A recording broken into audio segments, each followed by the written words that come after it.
Friends, কেমন আছেন সবাই? আশা করি সবাই অনেক ভালো আছেন। আর অনেক গরম পড়েছে।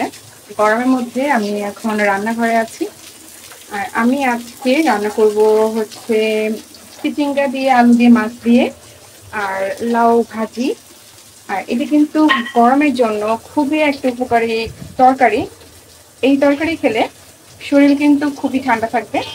আপনারা চেষ্টা করবেন সবসময় গরমের মধ্যে ঠান্ডা তরকারি খেতে, তাহলে দেখবেন যে একটা অস্বস্তি যে ভাব থাকে গরমের মধ্যে ওইটা কিন্তু থাকবে না।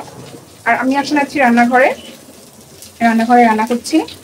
বুঝতে পারছেন যে কি অবস্থা, প্রচন্ড গরম। গরমে রান্না করতে আসতেই হবে, এটা তো মাস্ট বি। যারা আমরা হাউস ওয়াইফ তাদের একটা প্রতিদিনের কাজ রান্না করা পরিবারের সদস্যদের জন্য।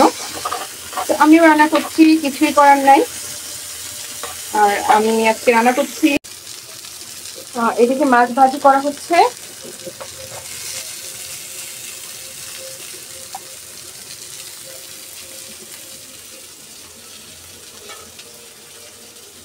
পাশে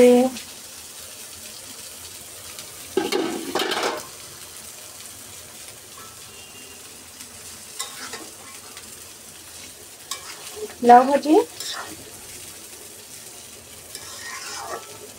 এভাবে সর্ষে ফোড়ন দিয়ে লাউ রান্না করলে কিন্তু বেশ ভালো লাগে খেতে।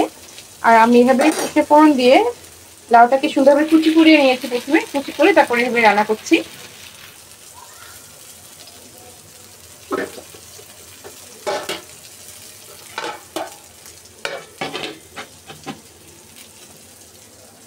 আর এই যে সবজি কেটে রেখেছি,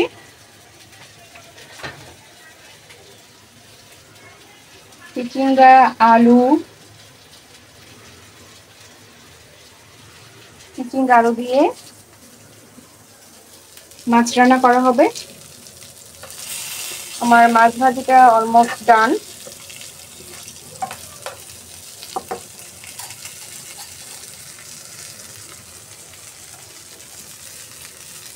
আমি ছোট ছোট ভিডিও আপলোড করি আমার ইউটিউব চ্যানেলে। আমি লং ভিডিও খুবই কম দিই, কারণ আমি এভাবে সময় পাই না লং ভিডিও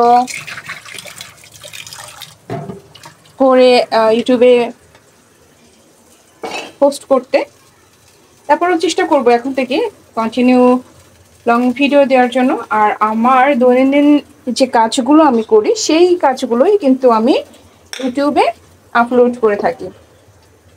আমি বেশিরভাগ রিলস ভিডিওই আমি আপলোড করি, কারণ ছোট ছোট রিলস ভিডিওগুলো দিতে তেমন কোনো প্রবলেম হয় না।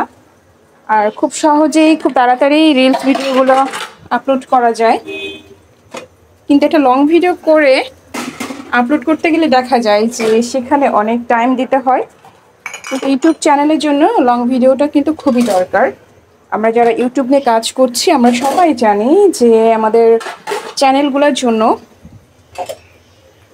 লং ভিডিও কতটা প্রয়োজন।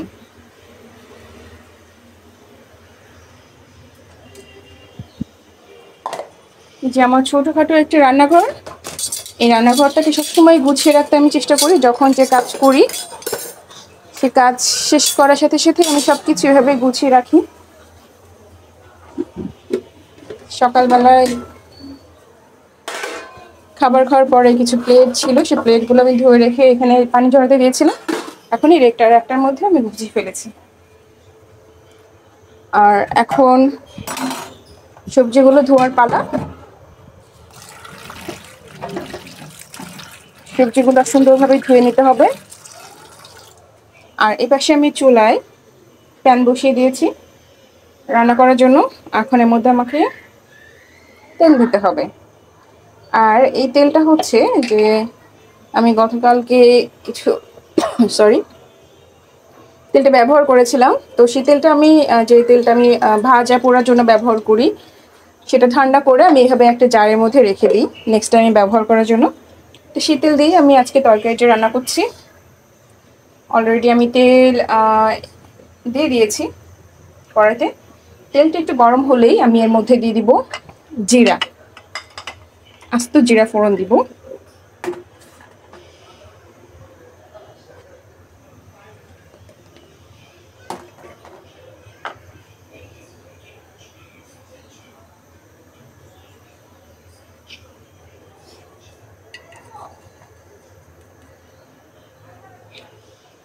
জিরা নিয়ে নিয়েছি এবং আমি গরম তেলের মধ্যে জিরাটা দিয়ে দিই।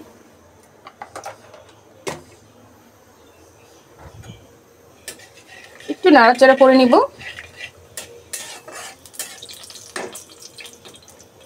আমাদের বাসায় তরকারিতে জিরাটা আমরা খুব বেশি পছন্দ করি, যে ফোড়ন দিয়ে বা তরকারি নামানোর আগে জিরার ভাজা গুঁড়িটা দিয়ে সুন্দরভাবে